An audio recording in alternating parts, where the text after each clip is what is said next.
sì sono stati 27, i no 17, gli astenuti 1, quindi la questione di governo e la mozione sono approvati.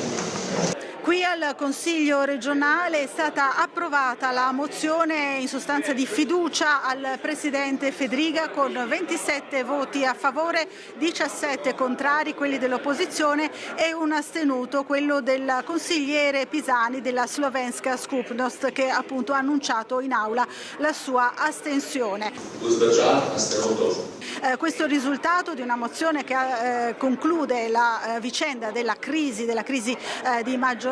che era sorta dalle parole del ministro Ciriani di Fratelli d'Italia e che era proseguita poi con una verifica all'interno della maggioranza che regge questa regione e che aveva dato vita appunto a questa mozione firmata e preparata da tutte le forze della maggioranza che hanno votato compatte a favore della fiducia al Presidente Fedriga. Allora sentiamo che cosa ci ha detto proprio lo stesso Presidente Fedriga subito dopo la votazione in aula. Sente di uscire da questa vicenda rafforzato come azione di governo? Penso che la maggioranza sia assolutamente rafforzata, la compattezza dimostrata nella testimonianza e la voglia di proseguire altrettanto, e anche le dichiarazioni di voto di tutti i capigruppo mi sembrano che sono andate in modo chiaro in questa direzione. Prossimo passaggio, legge elettorale. No, ci sono tante cose da fare importanti, come che abbiamo ricordato nella mozione. Dopo la sinistra e il PD si sono concentrati sul terzo mandato, che non è citato nella mozione, e sulla legge elettorale, che evidentemente sta loro molto a cuore, ma in realtà nella mozione noi parliamo appunto di sanità, l'abbiamo detto prima, parliamo di infrastrutture, parliamo della paesaggistica, parliamo delle nuove province che mi auguro potranno vedere la luce molto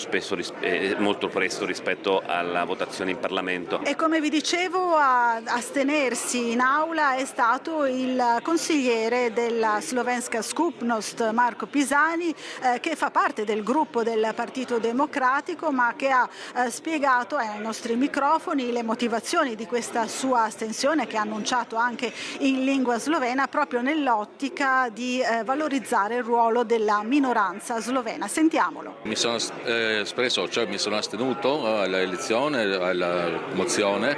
per il fatto sull'apertura che ha fatto il Presidente per la Slovenska Skupnost, cioè per la nostra comunità nazionale presente nel Friuli Venezia Giulia, perché credo sia giusto che ci sia una rappresentanza assicurata nel Consiglio regionale che sia espressione della nostra comunità. Un po' mi appello a quanto esiste già in Slovenia per la comunità nazionale italiana, dove c'è il seggio garantito addirittura al Parlamento di Lubiana, ma anche nei vari